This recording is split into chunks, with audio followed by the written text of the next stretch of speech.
Eh bien, bonjour à tous, très officiellement. On va commencer, je vous propose, voilà, je vais réciter la prière du refuge et on peut en faire un petit moment de recueillement, d'intention pour pouvoir réaliser toutes les qualités extraordinaires qui sont les nôtres et qu'il en soit de même pour tous les êtres, sans exception.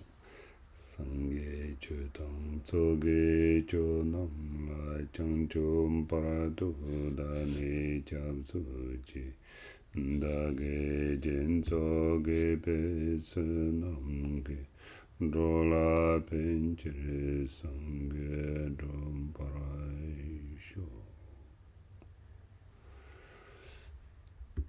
Voilà, comme ça on a placé cette intention.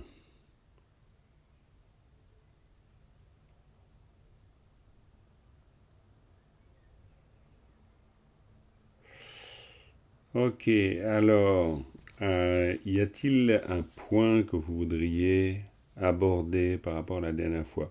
Ou alors peut-être autre chose, est-ce que quelqu'un peut me rappeler, parce que là à l'instant je sens que je suis en train de rentrer dans la Nothing Box intérieure, donc je me rappelle plus de grand-chose. Je vois ma tasse de thé, ça j'arrive, je vois qu'il y a des gens à l'écran, et puis tout à coup il y a pas mal de choses à part ça qui s'effacent. Donc est-ce que quelqu'un pourrait ramener des éléments de la dernière fois parce que ça va me permettre de reprendre le fil de ma mémoire défaillante. C'était toujours sur l'instantanéité. Ouais.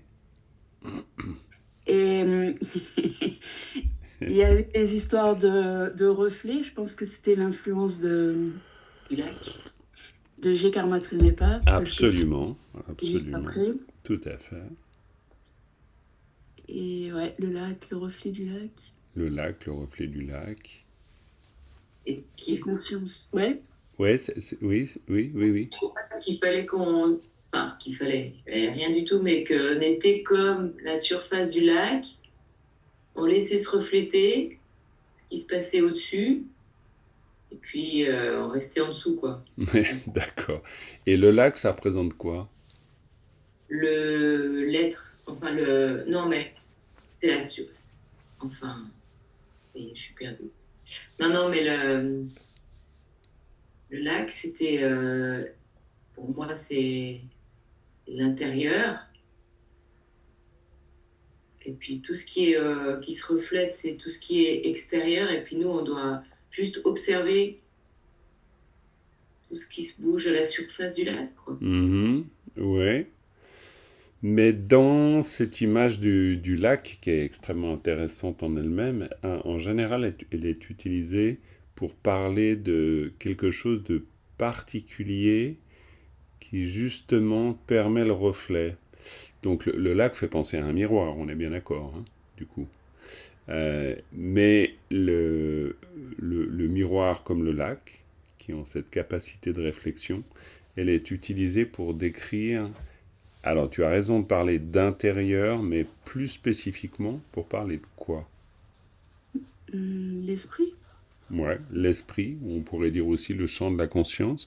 L'esprit, c'est toujours un mot compliqué, hein, et d'autant plus en termes bouddhistes. Quoi, compliqué, c'est pas compliqué en lui-même, mais c'est parce que ce qui désigne, c'est c'est assez vaste. C'est-à-dire que c'est en général la traduction d'un terme en tibétain où on parle de sem. Et sem, on le traduit comme ça, par esprit, mais sem, c'est quelque chose on pourrait dire, qui est évidemment pas localisé, parce que de toute façon on ne le localise pas, mais qui rassemble, on pourrait dire, tous les aspects de la conscience. C'est vraiment l'esprit au sens très large. La conscience, ça peut être déjà plus spécifique, parce que, en tout cas, en termes bouddhistes, quand on parle de conscience, on peut distinguer 8 consciences ou 6 consciences. Ça dépendra les modèles d'explication, mais par exemple, on pourra parler de conscience mentale, et on fera la différence entre une conscience mentale et une conscience sensorielle, comme par exemple la conscience auditive.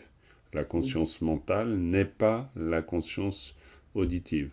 Et on fait cette distinction pour essayer de bien identifier ce qui se produit et à quel niveau ça se produit. Mais par contre, tout cela, c'est-à-dire une pensée qui s'élève, c'est le fait de la conscience mentale, et un son qui est perçu, c'est le fait de la conscience auditive. Mais après, il y a bien sûr des interactions entre les différentes consciences. Par exemple, il suffit d'imaginer que le bruit, pas imaginer, si c'est imaginer, mais j'entends exprimer ah, qu'est-ce que c'est beau, pour qu'intervienne la conscience mentale, et pas que la conscience mentale, c'est-à-dire interviennent aussi les tendances et des formes de distorsion qui sont des appropriations. Donc en fait, cette manière de... Excusez-moi. Merci. Cette manière de... Ah, Carole nous rejoint. Coucou Carole. Coucou, tu m'entends? Ouais, très bien. Voilà. Ah, super. Ouais, on t'entend bien. Je ne vais pas oser l'image parce que je suis... Ah oui, tu es au bord de la... je suis au bord de la mer, mais ma connexion n'est pas très bonne. Alors, d'accord, ouais. Voilà. Non, c'est des bonnes excuses. Hein, n'est-ce pas? Ah voilà, si elle est bonne. Ouais, Voilà. Oui, non, mais on comprend. Oui, non, mais on comprend que ce soit difficile de se connecter dans ces conditions-là. Non, mais elle est en train d'excéder. Voilà, elle nous explique que la vie est très dure. Oui, non, je comprends. Oui, c'est sûr. C'est la surface du lac, là. Oui, c'est la surface du lac. On était C'est justement ça. en train de parler de la surface réfléchissante du lac. Oh. Ah, bon Dieu. Magnifique, on est dans le thème. On est dans le thème. On est dans Bonjour le thème. à tous. Bonjour Merci. à toi, Carole. Merci de nous rejoindre. Voilà. C'est magnifique. Donc voilà. Non, j'étais en train de parler de ça parce que quand je posais la question pour voir un peu comment on interprète cette idée de la surface du lac ou du miroir, c'est pareil, ça peut être la même image. Et puis j'ai essayé d'expliquer qu'en fait c'est pour parler de l'esprit. Mais dire aussi que quand on parle d'esprit, quand on utilise le mot esprit, c'est un sens très vague, mais volontairement vague d'ailleurs, parce qu'il n'y a pas quelque chose de spécifique concernant l'esprit, on ne le localise évidemment pas, on lui donne des contours extrêmement flous.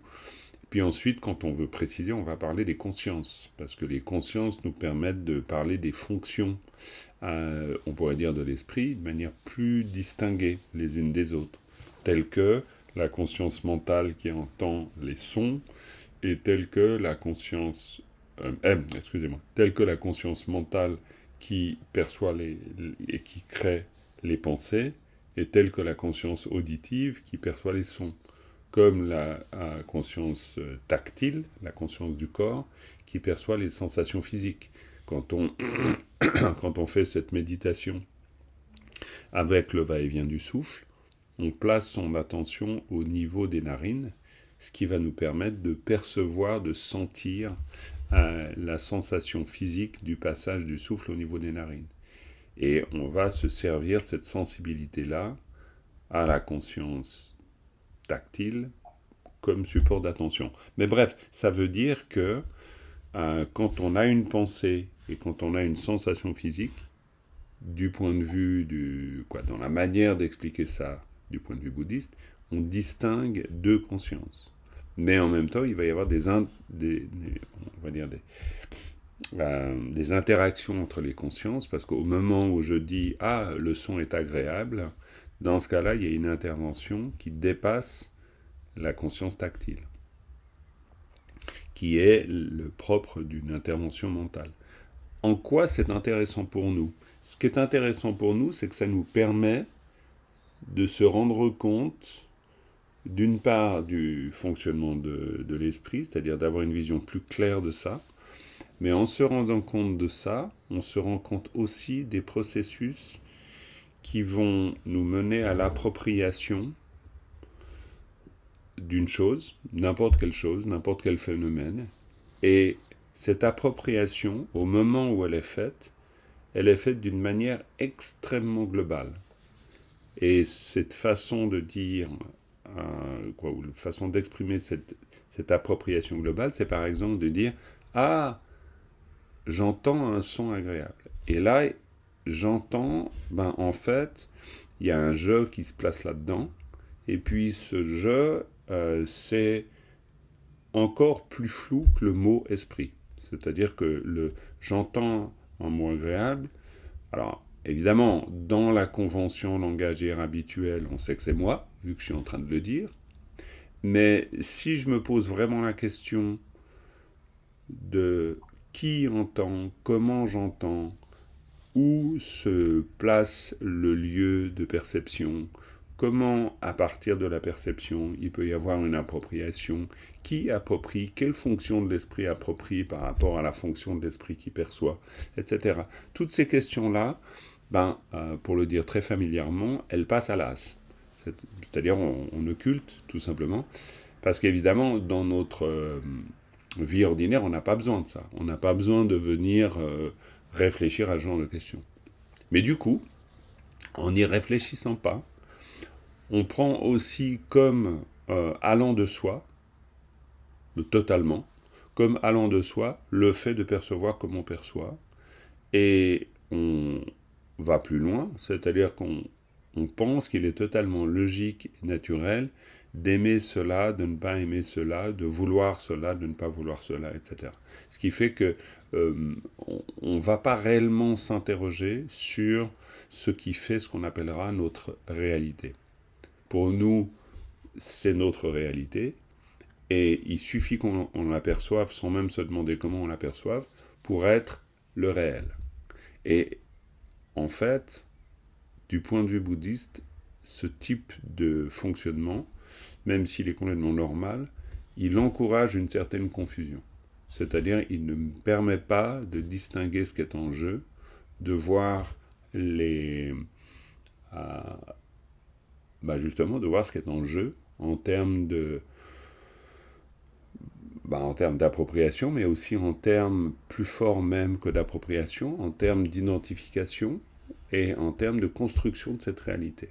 C'est-à-dire, je suis dans un réel construit dont je n'imagine pas les modes de construction, dont je ne conscientise pas les modes de construction. Et à partir du moment où je suis dans un réel construit, on pourrait dire que je reçois d'une manière pas tout à fait inconsciente, parce que je suis un être conscient, mais à partir du moment où ce réel, je le reçois en bloc sans être questionné, en fait, se produit un phénomène assez intéressant, qui est un phénomène de solidification.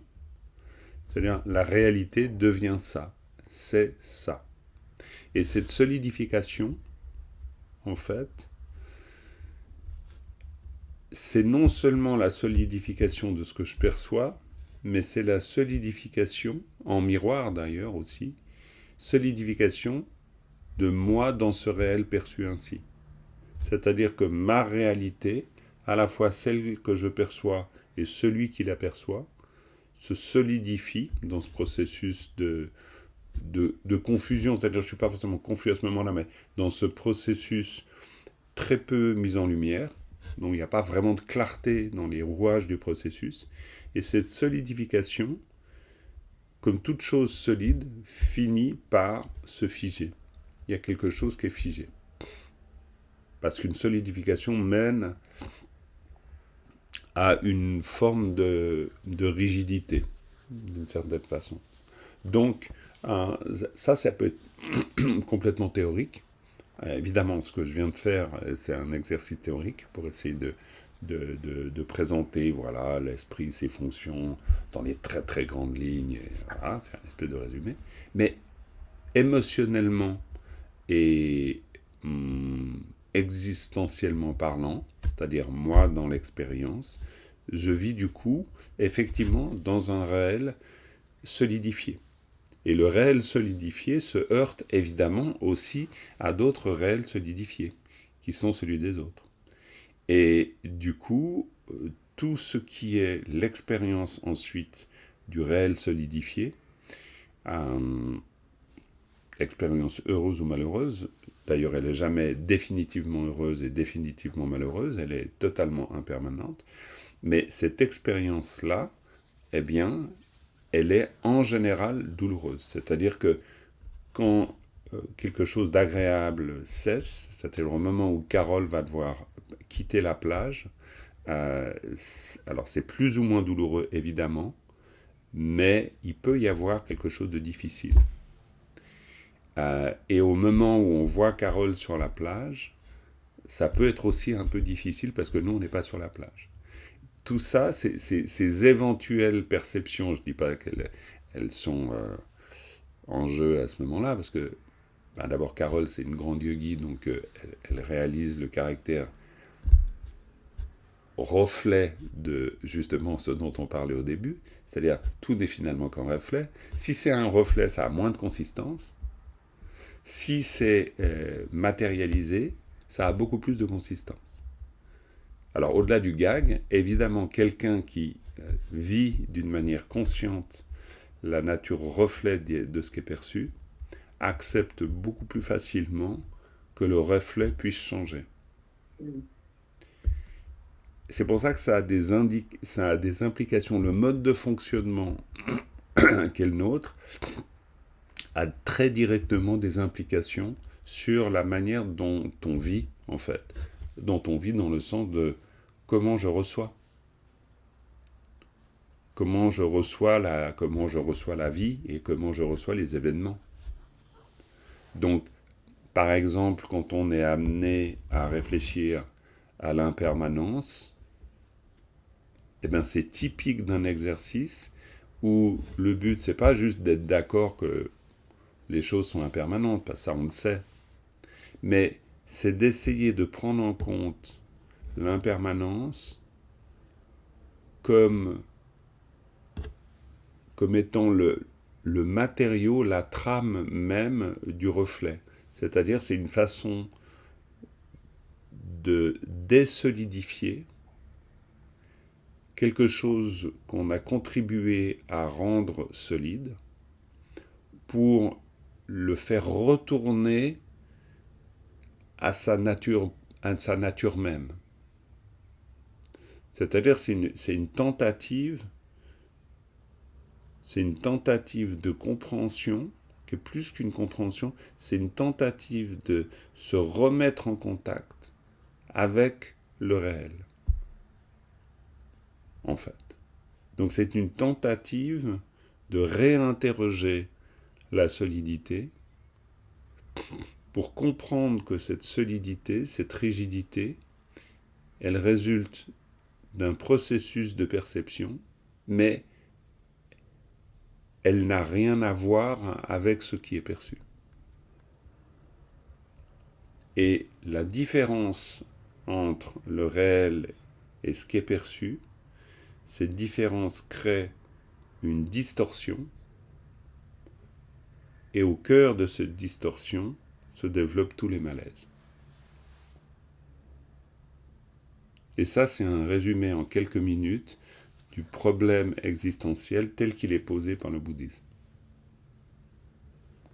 Et qui prend place dans le premier élément de notre discussion, c'est-à-dire quand on parle du lac ou du miroir, admettons le lac ou la mer, mais le lac peut être plus calme que la mer, c'est pour ça que souvent on va prendre un lac, parce qu'il a ce côté miroir justement quand ça ne bouge pas. Et quand on parle du reflet, c'est donc reflet à la surface de l'esprit. Et reflet à la surface de l'esprit, tu parlais avant, Cécile, d'intériorité, c'est pas faux, on peut le voir comme ça. Après, on peut se rendre compte que se reflète à la surface du lac même l'intériorité elle-même, c'est-à-dire le perceveur, pas seulement le perçu, ou le percevant, pas seulement le perçu. Et du coup, le fait de prendre conscience qu'il y a quelque chose qui se reflète, c'est justement une possibilité ensuite de s'interroger sur la nature du reflet. Parce que dès lors que je dis reflet, un reflet perd déjà de sa solidité.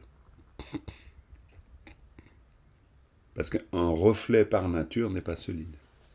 Vu que le reflet, et la particularité du reflet, c'est de me permettre, de me donner la possibilité d'imaginer que en face de moi dans le miroir ou en face de moi sur la surface du lac, il existe vraiment l'image qui se reflète. J'ai toujours cette possibilité. J'y suis d'ailleurs invité. Je suis invité à me regarder dans le miroir et à penser que l'image qui est en face de moi, c'est moi.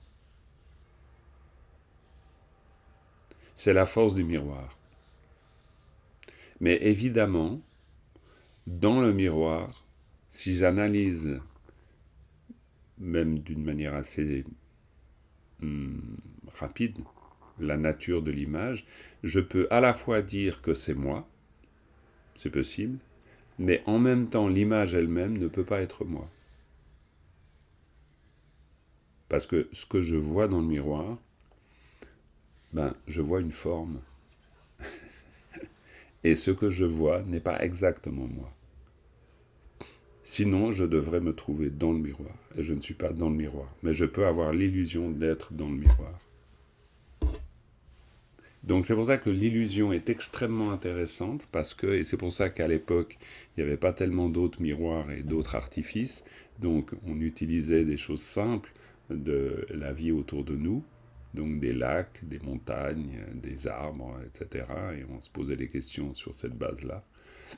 Mais du coup, l'existence de cet état d'illusion qui se manifeste à la surface d'un lac, par exemple, peut finir par me renseigner sur la nature du réel dans son ensemble. Donc c'était tout ça. Voilà, puis là je bois une petite gorgée, parce que ça fait beaucoup à avaler quand même.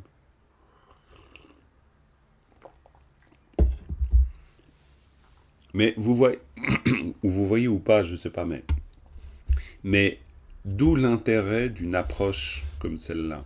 Ça ne veut pas dire que c'est la seule, évidemment. Si on faisait des neurosciences, on apprendrait de la même manière aussi à s'interroger sur le réel. On fait pas, si on fait de la phénoménologie avec Husserl ou Merleau-Ponty, on le fera aussi. Donc il y a 1000 manières de faire. C'est pas pour dire que c'est la seule façon d'interroger le réel. On a toujours interrogé le réel. Platon interroge le réel aussi, avec le monde des idées et la caverne, etc.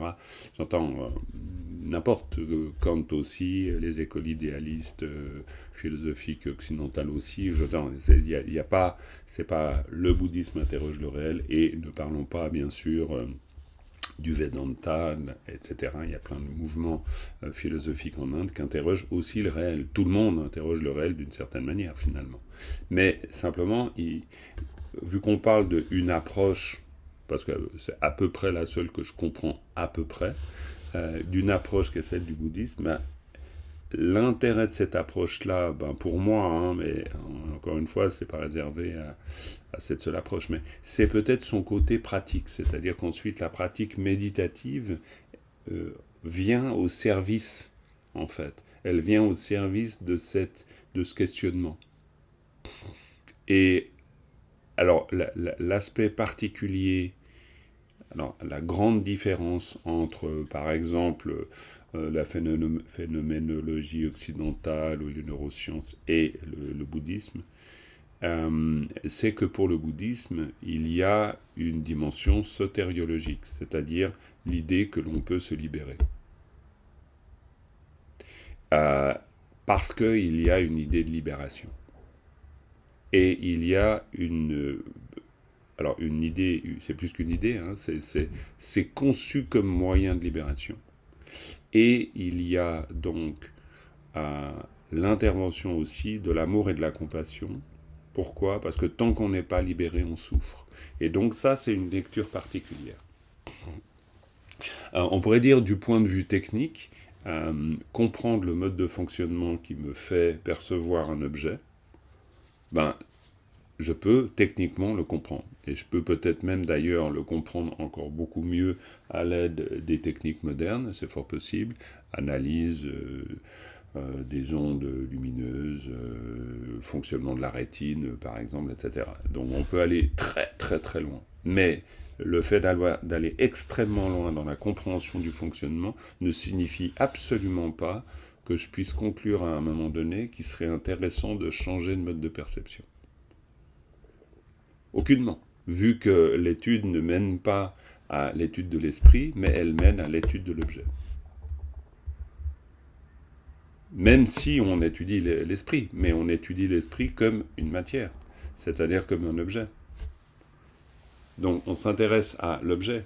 C'est quoi l'objet? Mais on ne s'intéresse pas à la fonction de l'objet dans ma représentation du monde. On peut s'y intéresser, évidemment, mais on n'est pas en train de remettre fondamentalement en question cette réalité-là. On pourrait dire que pour le Bouddha, dans l'approche qu'il propose, c'est plus du type matrix. C'est-à-dire qu'à un moment donné, il sort de la matrice, et puis du coup, sortant de la matrice, il y a la compréhension qu'en fait, le monde est en grande partie une imagination. Donc ça, c'est très différent. Ça, c'est très différent. Mais c'est très intéressant. Pas forcément... Là, par exemple, pour Carole, qui est très bien installée sur cette plage, avec un petit vent délicieux qui vient lui caresser le visage, etc. Il suffit qu'il y ait un gentil serviteur de l'hôtel qui vienne lui amener un café, ce qui serait possible. Et il suffit qu'elle tende le bras et puis que voilà, ça va arriver tout seul. Il y a des tas de choses comme ça. Donc, dans une situation comme ça, évidemment qu'il n'y a pas beaucoup de raisons de s'interroger sur le réel. Ça, c'est clair. Il y a pas, il est bon, ce réel. Il arrive et puis l'expérience qu'on fait, elle est extraordinairement agréable. Et ça, c'est la grande chance qu'on a en tant qu'humain. C'est-à-dire qu'on peut vivre des choses fantastiques et extraordinairement agréables. Alors, heureusement pour nous, êtres humains, que ça change. C'est-à-dire qu'un coup de vent terrible puisse se lever, que la pluie finisse par tomber sur le parasol en paille au-dessus de la tête, et que la vision idyllique puisse devenir catastrophique. Pourquoi je dis heureusement ? Pas du tout parce que c'est bien de souffrir, ça n'a rien à voir, mais ça me permet de douter de l'image idyllique. Alors qu'il peut y avoir des formes d'existence, par exemple, oui, vous voyez, franchement, hein, s'il n'y a pas quelque chose qui vient intervenir là, telle la chaleur du sable qui me brûle un peu les pieds, il n'y a pas de raison que... extraordinaire, il n'y a pas de raison que je puisse réellement remettre en cause ça. Alors pour le bouddhisme, il y a des états où justement, c'est tellement extraordinaire que je ne peux pas remettre en cause. C'est-à-dire, il n'y a pas de fissure. Il n'y a pas de fissure, il n'y a pas de questionnement possible. Il n'y a pas de fissure dans le miroir, donc il n'y a pas la possibilité. Si j'ai une fissure dans le miroir, tout à coup, je vais voir mon image se décaler en deux. Et si je la vois se décaler en deux, je vais pouvoir me dire « mais attends, moi je ne suis pas vraiment comme ça ». Donc, je vais avoir un doute salvateur, évidemment. C'est-à-dire un doute qui va me faire sortir du château des illusions. Mais s'il n'y a pas de fissure, je n'y sors pas. Et si, à l'extrême contraire, la réalité est que cauchemardesque, j'ai pas non plus de possibilité de la remettre en cause. Parce qu'elle est trop cauchemardesque. Donc, elle me fait croire à une continuité absolue. Je suis dans le cauchemar et le cauchemar est cauchemar. Il n'y a pas de possibilité, il n'y a pas d'alternance entre cauchemar et cessation du cauchemar. Donc, ce n'est pas des états favorables qui vont nous permettre de pouvoir réaliser l'éveil, c'est impossible. C'est-à-dire de pouvoir réaliser l'éveil dans le sens d'accéder à, on pourrait dire, s'éveiller, c'est-à-dire sortir justement du rêve, sortir de la matrice, c'est-à-dire tout à coup prendre conscience, à la différence du film que quand on sort de la matrice, on ne se réalise pas non plus. Donc voilà, donc l'image s'arrête là. Mais donc voilà, tout ça pour le reflet, c'est-à-dire que le reflet, parler du reflet, indiquer le reflet dans un processus méditatif, c'est petit à petit faire le chemin de prise de conscience. de tout ce dont je suis en train de parler là. Voilà. Mais comme souvent, hein, je parle beaucoup. Hein. Donc là, moi j'arrête et vous intervenez, parce que sinon je ne sais pas ce que vous pensez. J'avais une question par rapport à Carole, justement. L'image que, que Zoom nous reflète de là où elle est. Si je ne vois pas l'image, je n'ai pas la conscience que l'espace dans lequel elle est, que le sable sur lequel elle est, etc., existe. On est d'accord? Je sais pas, c'est une question que tu te poses ou c'est une affirmation? C'est les deux, c'est le raisonnement, et donc j'y vais par étapes. Ah, ok, d'accord. Et Donc, je me dis, tant que je ne vois pas, ou que je n'entends pas, ou que je ne sens pas, enfin, tant qu'il n'y a pas une conscience sensorielle qui réceptionne quelque chose, euh, enfin, à part imaginer ce que j'ai dans le dos, ou bien ce qui se passe ailleurs, là où est Carole, par exemple, j'ai pas la conscience que ça existe. disons, c'est pas aussi simple que ça. Parce que, oui, évidemment, si on voit les choses uniquement comme ça, on pourrait, euh, on pourrait dire ça. On pourrait dire ça. Mais il va se greffer quand même. Disons, il y a un élément à prendre en compte qu'il faut absolument pas oublier. C'est qu'au moment où on voit l'image de Carole, et c'est très bien que moi, je pense que c'est bien que tu sois parti en Grèce pour nous permettre justement ce satsang. En fait, le sens réel du satsang se trouve à l'instant même. C'est-à-dire, toi, tu croyais que tu étais parti pour autre chose, mais en fait, tu étais parti simplement pour nous permettre cette mise en scène en réel, en vrai, de ce dont on est en train de parler. Et ça, c'est quand même très fort. Merci, Carole, d'avoir fait cet effort. Parce que je pense que ça doit être beaucoup d'efforts. C'est merveilleux. Tu donnes tellement envie, en tout cas. Voilà. Alors, non, l'élément plus sérieux, c'est que, en fait, oui, Dominique, on pourrait dire ça, si il n'y avait pas de préexistence à la vision. Je m'explique. Quand je vois, comme toi d'ailleurs, tu vois, chacun, on est en train de voir Carole. Hein. Mais chacun, on est appelé par l'image que l'on perçoit, on est appelé à des images qu'on a déjà construites. On n'est pas du tout simplement en train de voir Carole. C'est très intéressant d'aller faire l'exercice. L'œil, lui, il voit quoi? Lui, il voit une image. C'est-à-dire que l'image que je vois là, fondamentalement pour l'œil, elle a strictement aucune différence avec l'image que je vois de Giovanna, des livres, ou l'image de Laetitia, où il y a un fond flou, ou l'image chez moi, où il y a une espèce de meuble et de petit capharnaüm, voilà, ou l'image du salon de Benoît, ou l'image des drapeaux de prière chez toi. Donc voilà, il n'y a pas, pour l'œil, il n'y a pas de différenciation. Quoi, il y a des différenciations, c'est-à-dire, oui, je sais qu'il y a plusieurs images, mais ça s'arrête là. C'est-à-dire, l'œil n'investit pas l'objet perçu comme moi je suis en train de le percevoir. C'est-à-dire où je me dis, ah bien, je suis là, je suis là, je suis là. Tout ça, cette espèce de discours autour de l'image, c'est pas l'œil qui tient ce discours. Hein. Ça, c'est la conscience mentale, avec ses imprégnations culturelles, ses habitudes. Il y a énormément d'éléments qui font que je vais dire « Ah ouais, super, Carole, ça a l'air sympa ». Parce qu'à ce moment-là, c'est à peu près comme si déjà je pouvais sentir l'odeur de la mer et avoir la sensation du sable sous les pieds. Ça s'appelle la mémoire. C'est-à-dire des inscriptions profondes qui sont produites dans mon esprit et qui vont me faire interpréter l'image avec une charge émotionnelle qui est très importante. Si j'ai vécu un très grand drame sur une plage, c'est possible que se réveille cette charge émotionnelle-là. Et du coup, le côté fantastique de l'image de la plage devient l'image horrible, voilà, etc. Juste pour dire que quand on voit une image, on n'est pas juste en train de voir une image. On est appelé à toute une mémoire qui a autant d'importance que ce que je suis en train de voir là maintenant.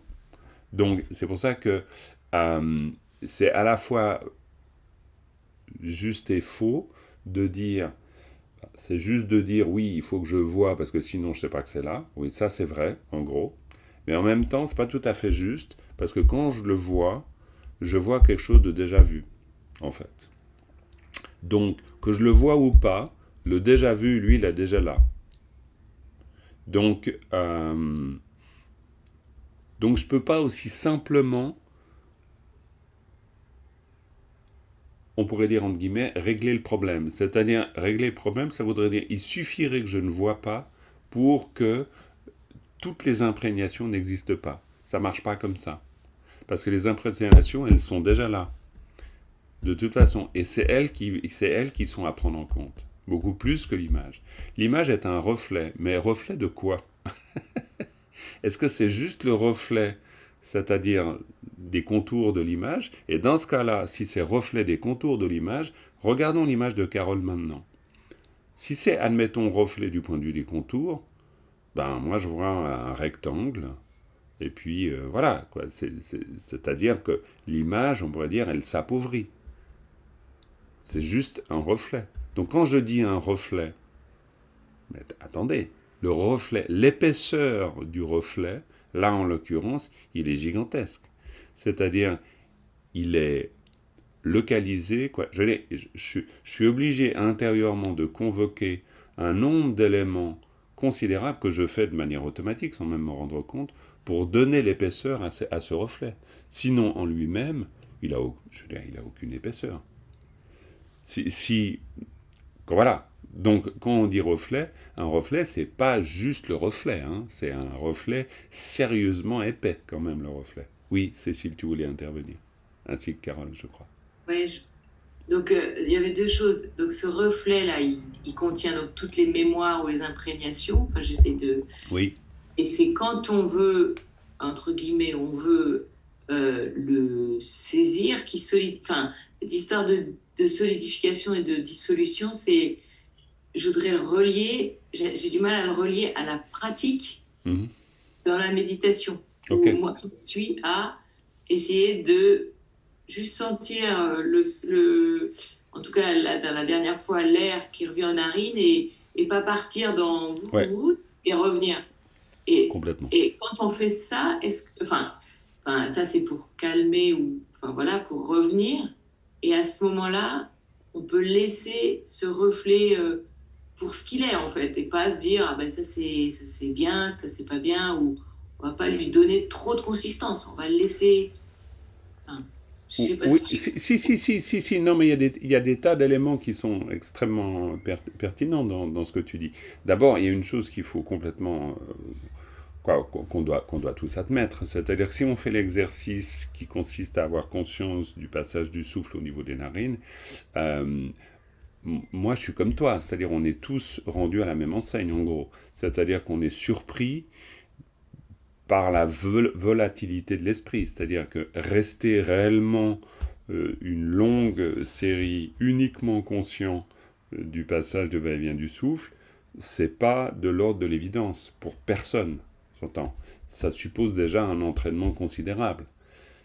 Et un entraînement d'autant plus considérable que parfois on peut être piégé par l'idée d'être resté alors qu'on n'est même pas resté. On a pu figer l'impression d'être là aussi. Hein. Et c'est très, ce qu'on appellerait en anglais tricky. Je sais pas comment le terme, c'est torve d'une certaine manière.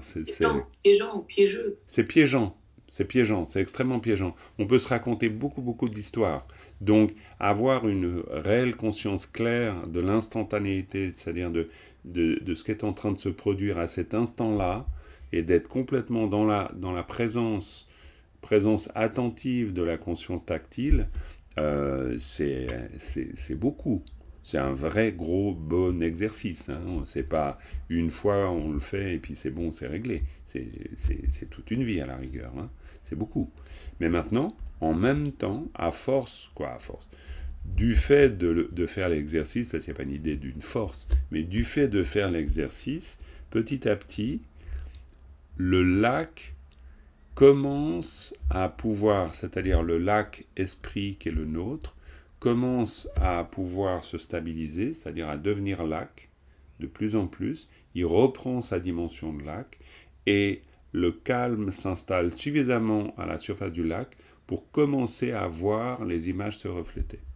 C'est-à-dire qu'il va y avoir petit à petit une conscience possible de la manifestation du reflet. Ça ne veut pas dire à ce moment-là qu'on doit dématérialiser, dessaisir, etc. Par contre, ce qui est extrêmement intéressant, c'est d'observer ce qui se produit quand il y a le reflet. Quand par exemple on parle d'appropriation, l'appropriation c'est un constat. Ce que je veux dire par là, c'est qu'on apprend autant de s'observer approprier un reflet, une image, que de vouloir ne pas approprier l'image.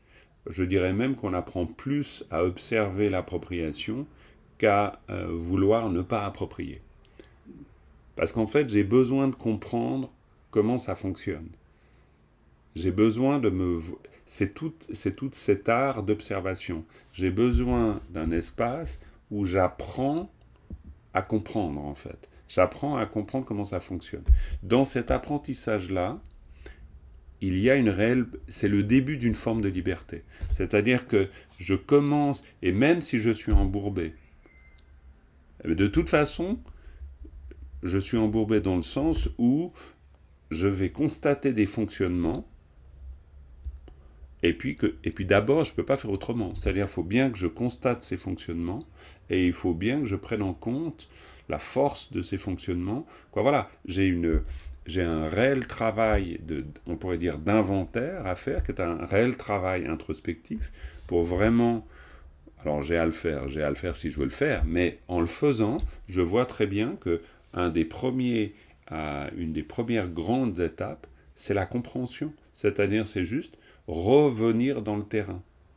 C'est revenir dans mon terrain, observer ce qui se produit dans ce terrain-là, c'est-à-dire dans ce champ de la conscience.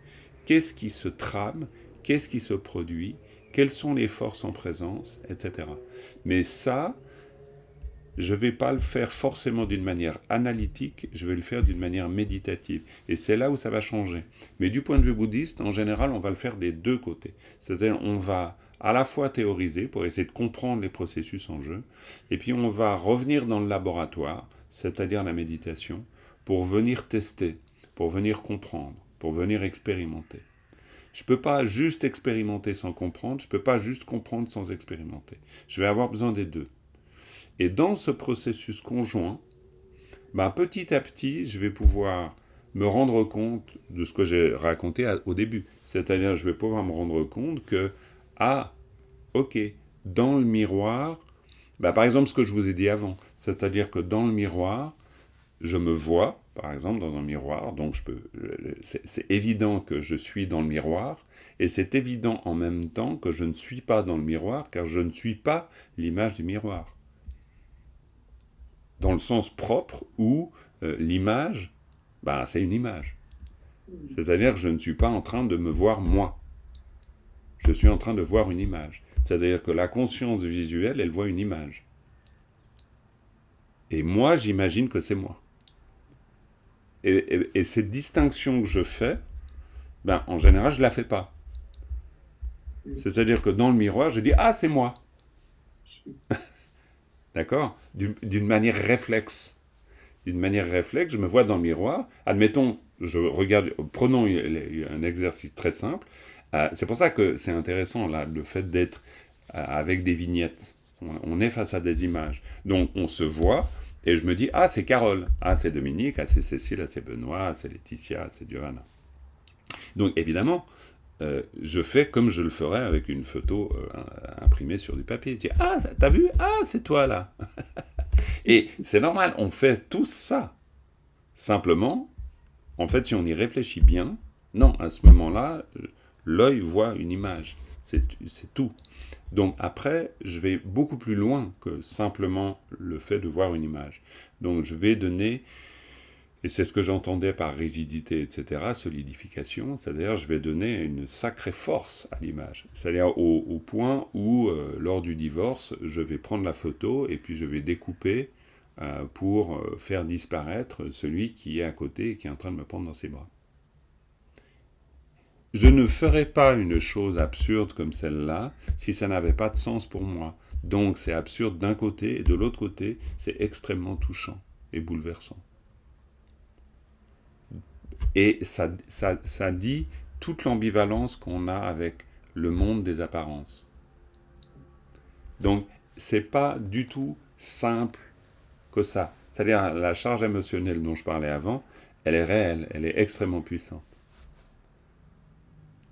Donc, devenir conscient de ces jeux-là, de ce qui est en présence dans ces processus, eh bien, évidemment, que petit à petit, alors peut-être pas tout de suite, parce que d'abord être conscient, ça ne signifie pas qu'on sorte du modèle, hein, ça c'est clair, mais petit à petit, cette lucidité va me permettre de rester avec l'expérience et de petit à petit goûter l'expérience d'une manière non intellectuelle, de goûter l'expérience, et en goûtant l'expérience, de me rendre compte de ce qu'est la nature de l'expérience.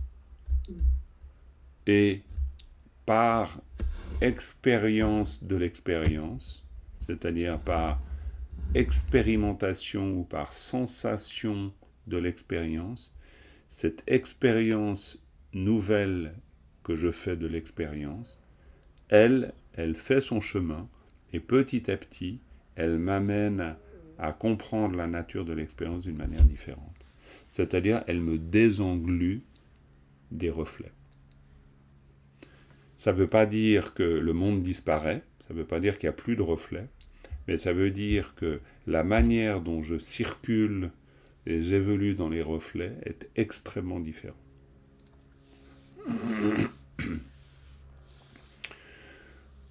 On pourrait dire que si on prend des extrêmes, quelqu'un qui se déplace dans une foule où chacun représente une menace, pour une personne comme ça, son mode de déplacement dans ses propres reflets est une expérience terrifiante. Pour cette même personne qui se déplace ou pour une autre personne qui se déplace dans la même foule, mais pour qui tous ces reflets représentent quelque chose d'agréable, l'expérience est saisissante et délicieuse. Et puis pour la personne qui se déplace dans cette foule en comprenant que, disons pour le dire simple, tout ça sont des reflets, son expérience est encore différente. Ça ne veut pas dire qu'elle ne se déplace pas, ça ne veut pas dire qu'elle n'interagit pas, mais ça ne veut pas dire non plus que sa réalité, elle se borne à percevoir ce que nous, on pense qu'on puisse percevoir de la réalité. Il y a quelque chose de différent. Peut-être qu'à ce moment-là, on voit que de la lumière ou que des grains lumineux qui sont en train de bouger, allons savoir. Je ne sais pas ce qu'on voit. Mais on ne voit pas la même chose. Ou on voit peut-être juste des taches de couleurs qui disent des émotions différentes. Je ne sais pas ce qu'on voit. Mais c'est juste, et c'est d'ailleurs, on n'a pas besoin de savoir ce qu'on voit, c'est juste se rendre compte que notre expérience des reflets, elle n'est pas une fois pour toutes telle qu'on la croit. Il y a quelque chose, et c'est ce à quoi nous amène la méditation, il y a quelque chose tout le temps à pouvoir expérimenter de l'expérience des reflets. L'histoire n'a pas dit son dernier mot. Il n'y a pas de rigidité au point où on serait enfermé dans le réel qu'est le nôtre. Il n'y a pas de solidité tellement réelle qui ferait que rien ne peut changer. Sinon, en fait, ça voudrait dire que le Bouddha n'aurait même pas pu s'éveiller. C'est-à-dire qu'il n'aurait pas pu sortir de l'expérience qui était la sienne. Il n'aurait pas pu en faire une autre. Mais ça voudrait dire la même chose pour nous. Ça voudrait dire que notre réel, en d'autres termes beaucoup plus durs, on serait condamné à vivre notre vie. Et puis on aurait juste soit la chance d'être comme Carole sur une plage au bord de la mer et puis que ce soit magnifique, soit l'horrible malchance d'être là où nous sommes. Évidemment. Oui, je t'en prie. C'était, par exemple, ce qui me venait à l'esprit là, c'est que Par exemple, quelqu'un qui est colérique, je ne veux pas dire que c'est moi, hein, mais Non. peut-être, par exemple, quand il y a la colère qui monte, c'est un reflet. C'est comme un reflet. Alors, alors oui, on peut tout à fait le comprendre. Pratico-pratique. Ouais, ouais, on peut le comprendre comme un reflet. On peut en tout cas le comprendre comme un réel solidifié. Oui. Donc forcément un reflet. Mais cette personne ne peut pas se retrouver. Alors, on peut se retrouver. C'est pour ça qu'on change de monde. Il suffit que, imaginons 2 secondes, que Carole, tout à coup, se mette en colère là où elle est.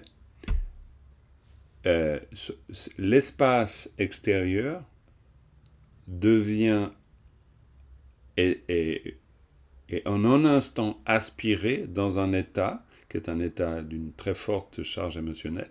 Et évidemment que l'environnement extérieur ne peut pas à ce moment-là être perçu parce que tout est consumé par l'état de colère dans lequel on peut se retrouver. C'est-à-dire que les charges émotionnelles qu'on peut vivre, elles ont une incidence énorme, même sur la perception des objets, évidemment.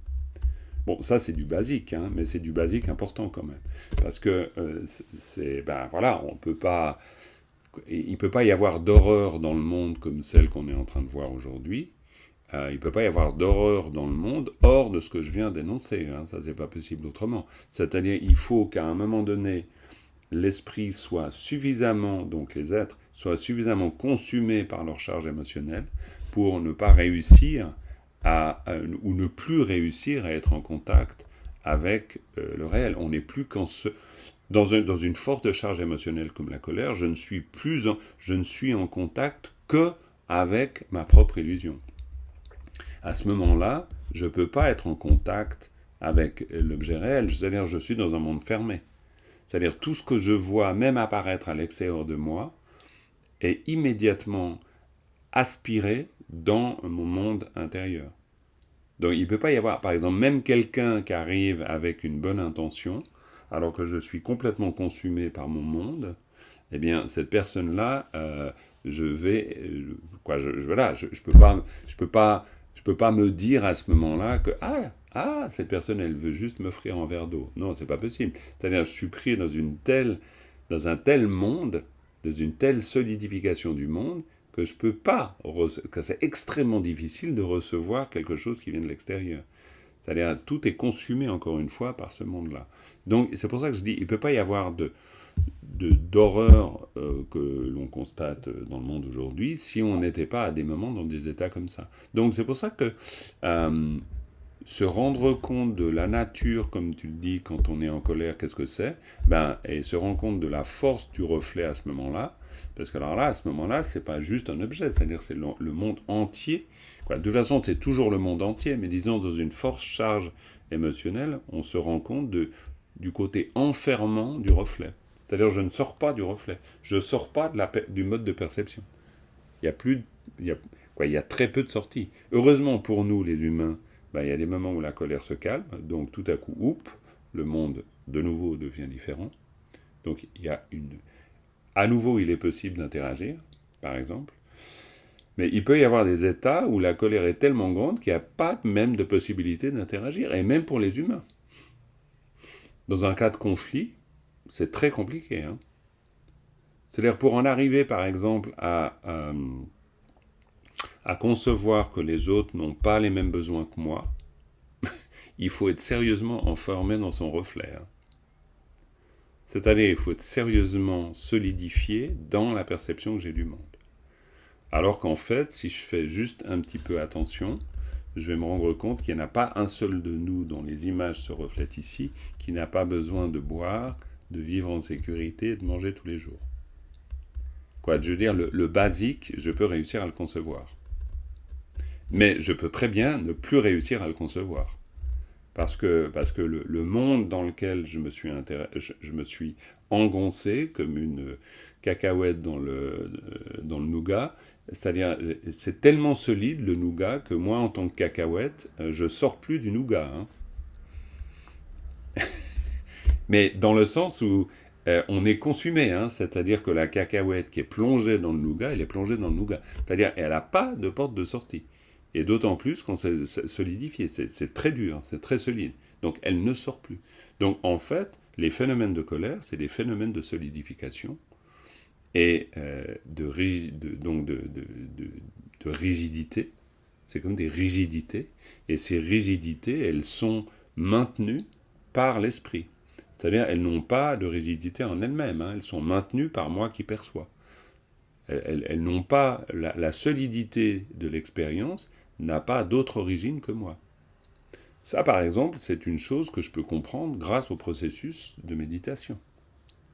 Alors, je peux le comprendre théoriquement maintenant, comme je suis en train de le dire, et vous le comprenez, on le comprend tous. Et puis après, les uns les autres, on peut méditer, et puis petit à petit, par notre pratique méditative, au moment où se produit le phénomène, beaucoup plus nous rendre compte que, en fait, on le maintient, par exemple. Mais déjà, ça nous demande énormément de travail de pouvoir nous rendre... C'est nous rendre acteurs d'une situation comme ça, c'est pas du tout de l'ordre de quelque chose d'évident. Parce que la plupart du temps, je peux par exemple me sentir victime, quoi. Et quand on médite, la pratique méditative permet de, comment on va dire, de justement dissoudre la pâte autour de la cacahuète. Enfin, je veux dire... Oui, elle fluidifie. Bien sûr, elle fluidifie. Évidemment. Déjà, elle permet de voir qu'il y a des cacahuètes prises dans le nougat, parce que déjà, ça, je ne le sais pas. C'est-à-dire qu'il faut se rendre compte des étapes de prise de conscience. Les étapes de prise de conscience, elles sont immenses. C'est-à-dire que c'est l'étape déjà de la cacahuète qui se comprend comme cacahuète, quoi, etc. Donc voilà, après il y a des limites avec l'allégorie, évidemment. Mais il y a un réel processus de prise de conscience qui est un processus de sagesse. Le processus de sagesse, c'est pas juste un processus mental, c'est un processus de lucidité. C'est-à-dire qu'il y a des choses qui sont... Par exemple, quand je parle de charge émotionnelle, la charge émotionnelle, oui, le fait de méditer va me rendre beaucoup plus sensible à la charge émotionnelle que je vais ressentir même en méditant. C'est-à-dire en méditant, je vais commencer à observer que j'observe sur moi, on va dire, parce que je reste mon premier sujet. Donc je ne peux pas tout de suite en arriver à l'idée que le je n'existe pas, ça n'a pas de sens. D'abord, je dois observer le je au sein de son monde, et puis d'essayer de comprendre les interactions du jeu au sein de son monde. Donc là, j'ai beaucoup de choses à découvrir. Mais bien sûr, il y a une forme de liquidité, c'est-à-dire de désolidification qui se perd, évidemment. Ne serait-ce que parce que je prends conscience du changement constant. C'est-à-dire que c'est pour ça que ce que tu disais avant, Cécile, en disant au moment de porter mon attention sur le souffle, je me rends compte que j'y reste pas une seconde, par exemple, tu disais pas exactement ça, mais ça peut revenir à ça. En fait, c'est d'un côté navrant si on veut absolument y rester, mais d'un autre côté, c'est extrêmement intéressant, parce que ça te permet, ça nous permet de prendre conscience de la volatilité. Et ça, on n'en a pas forcément toujours conscience. C'est-à-dire que ça change d'instant en instant. Donc il y a quelque chose dans la soi-disant solidité qui n'est pas si solide que ça. Mais par exemple, dire c'est pas si solide que ça, c'est une chose. Après, c'est bien de faire l'expérience de la non-solidité de ce qui apparaît comme solide. C'est pour ça que voir une image dans un miroir, on pourrait dire que voir une image dans un miroir, c'est très bien, mais qu'est-ce que veut dire voir une image dans un miroir ? Qu'est-ce que veut dire faire l'expérience de voir une image dans un miroir ? Pour faire autre chose que simplement prendre l'image comme telle sans se poser de questions, ça suppose rester longtemps avec l'image. Pour petit à petit, c'est un peu ça la méditation. C'est comme si on avait le temps de rester avec l'image pour petit à petit observer où elle se reflète, comment elle se reflète et quelles sont les charges émotionnelles qui sont associées à l'image. Donc d'une certaine manière, la méditation, c'est revenir au miroir pour petit à petit voir dans le miroir ce qui se produit dans le miroir. C'est commencer à prendre conscience des éléments en présence qui permettent cette manifestation. En gros. Eh bien, dis donc. Il me semble que c'est une très belle conclusion. Absolument. Oui, Carole, tu vas pouvoir aller boire le café, Non, me baigner, te me baigner. baigner, mais qu'est-ce que c'est beau, c'est merveilleux, franchement. Oui, tout à fait. Voilà. On se Bon, réjouit pour toi. oui, et ben, vous êtes sous le brouillard, sous la pluie. Non, écoute, oui, c'est un peu gris et froid Un et peu. pluvieux, mais Bon. bon, Je c'est vais pas la vous même amener chose. avec moi dans la mer. D'accord, Voilà. ok. Merci parce que effectivement c'est super. On va pouvoir réécouter ce satsang qui complète bien cette dernière méditation. Et c'est vraiment.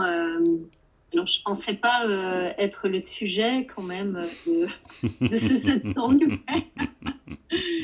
Mais merci encore pour tout ça. Il a fallu que je charge en fait mon Ouais, Zoom qui n'était pas chargé. Voilà. non, mais aucun Alors, problème, bien sûr. Non, mais avec grand plaisir. Voilà, Et- bah, les amis, bah, on va s'arrêter là, effectivement. Je termine avec une petite dédicace, puis on se dit au revoir. et bientôt on se retrouve tous. Ouais, bien sûr. Ouais. Sonamdeye, Tamche, Zimbane, Tomnenye, Janam, Pamdene, Kegana, Valab, Tupai, Sipe, Tsolendo, Andolwaraishu. Voilà les amis, merci beaucoup. Et puis je vous souhaite une belle journée. Puis à bientôt. On se sait dans 15 jours après, à peu près, hein, je crois. Le 12, il me semble. Non, c'est dans Dans 15 8 jours. C'est la semaine prochaine. Dans Ouais, 8 c'est jours. la Oui, semaine tu as raison, la prochaine semaine qu'on se prochaine, la retrouve. semaine prochaine. Le Ok, 12. donc on En verra bien. présentiel et peut-être dehors. Et Ouais. peut-être dehors, donc s'il fait beau, ça sera peut-être au bord du lac, on verra bien. Ok, Mm. très bien les amis. Au revoir à tous. À bientôt. Merci Jean-Marc. Merci à vous. Bye bye. bientôt.